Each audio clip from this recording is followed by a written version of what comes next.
فرنوش دیشب عکستو به مامانم نشون دادم. واقعا؟ خب نظرشون چی بود؟ والا عکست زیاد واضح نبود، سنگی به دل نمیزد. امشب یه دونه عکس گدی بفرست بهش نشون بدم نظرشو ببینه. حامد دیگه شورشو در آوردی یا؟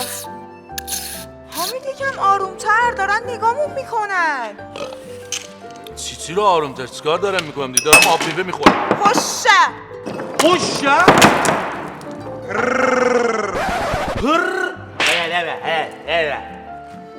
بشین، آبرومونو بردی. با کی بودی هوشه؟ شوخی داشتی میکردی دیگه. با تو کاملا هم جدی بودم. خدا رو شکر جدی بودی، چون من با کسی شوخی ندارم.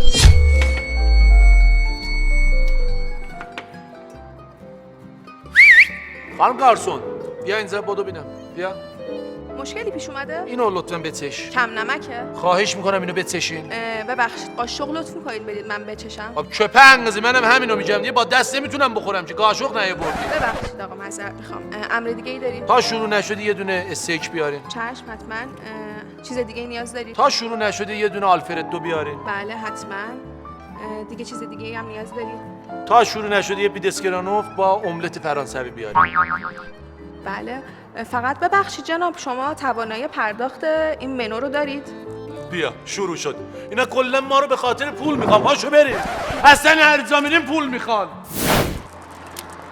حامد جان تو رو خدا یه دستی به این سر و وضعت بکش.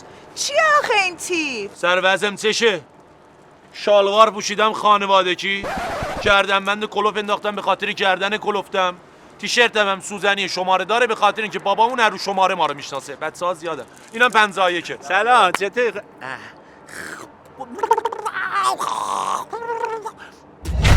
جسی نسخه دارم میرم قهوه خونه دوسیب بزنم. میای بیا دیگه. برو که. شاید هم چشای منی. یعنی واقعا 51 داداشین؟ شاید هم بیشتر. مثلا 33 کیه؟ داش اکبر 18 ما خدمته. 11 11 داش محمد ازدواج کرده، 2 تا هم بچه داره. اسم یکیش 7، یکیش هم 1 ربعش. حامد مسخره بازی در نیار. بیا بریم بوتیک سعید، کلا این تیپتو عوض کن. بوتیک سعید کجاست؟ یعنی تو بوتیک سعیدو نمیشناسی؟ بابا دوم گوهردش روبروی سینما ساویز. کل خفنای ایران از اونجا خرید میکنن. من حوصله ندارم برم اونجا. فروش اینترنتی هم داره. حالا بعدن بابا بعدن. بیا چشه. زنگ از اون، جواب از من. قرار از اون، رفتن از من. 10 نفر بودن، تنهایی رفتن با نینی کوچولوم. تو محل خودشون جوری خرابشون کردم که تا 6 ماه حتی نمیدونستن آشغال خونه‌شون رو ساعت 9 شب بذارن جلو در. برشان داش حامد مشتی چرا جواب تلفنتو نمیدی؟ سیم ظرفشویی اول باید با مدیر برنامه هماهنگ کنی. من چرا باید جواب تلفن تو رو بدم؟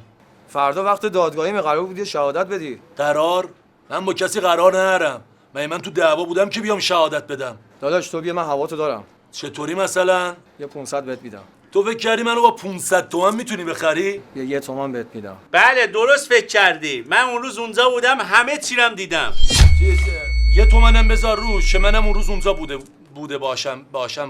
حل داداش بیا امضا کن. حل چشاته. ببین 500 تومنم بذاری روش اونجا من قسمم میخورم ها. حله؟ حل داداش. فقط صبح یادت در خواب نمونی.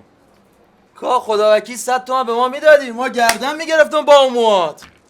بازار ما رو کسات نکن بابا. ای جوون، شرف و مردونگی تو به پول نفروش. مردونگی دیگه وجود نداره که همین آقا.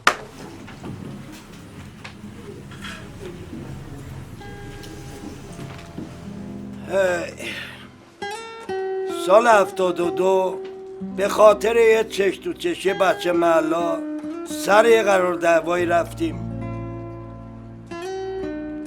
یه سری اونا بودن یه سری ما خوردیم به هم دیگه. ما دیدیم یکی این وسط افتاد و مرد. هوا خیلی سرد بود، شب فراموش نشدنی بود، هیچ موقع یادم نمیره. 10-12 سال عمر و جوونیمو تو زندان گذروندم. اومدم بیرون دیدم ای دل غافل، پدر پیر، مادر پیر، رفیقا همه یا نقل مکان کردم یا یه سری از دوستای عزیزم خیلی عزیز بودم واسم از دست دادم. بعد نتیجه گرفتیم که آخرش هیچه. چی موند واسم؟ فقط یه پیری. میتی یادته به خاطر رفیقت رفتی 6-7 سال پشت میلای زندان، مادر پیرت و هر کس و ناکس رو انداخت، غرور شخصیتش رو شکوند. بفرمایید. سلام باز پسرم. شمایی که سلام پسرم. چه کار کنم مادر؟ من یه مادرم، خودت مادر داری میدونی که حالا پسرم یه اشتباهی کرده، من جبران میکنم، راضیتون میکنم، نگران نباشید. غلط کرده زده، بی خود کرده زده. کسی که خربزه میخوره پای لرزش باید بشینه. برو مادر، برو اینجا دیگه وای نستا. برو.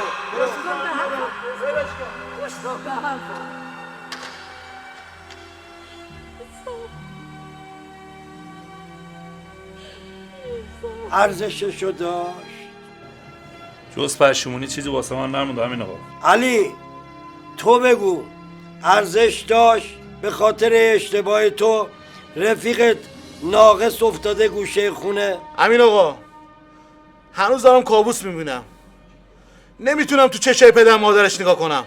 بس جوون، تو زندگیت هر کاری میکنی بکن، ولی هیچ موقع قسم دروغ ناحق نخور. همین آقا، من از نصیحت متنفر بودم، حرف تو کتم نمیرفت تا اینکه امروز حرفای شما رو شنیدم. ته دلم لرزید.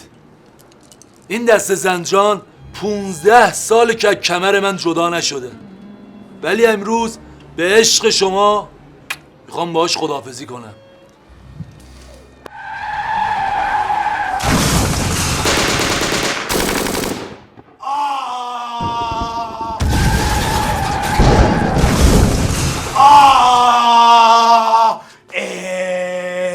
اینجا که همه خوبا جمعن.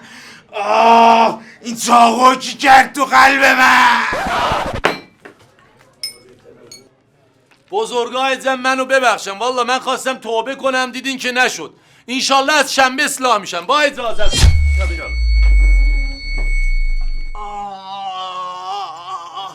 ساعت 5:50 صبح. شما همه داشتی های منه.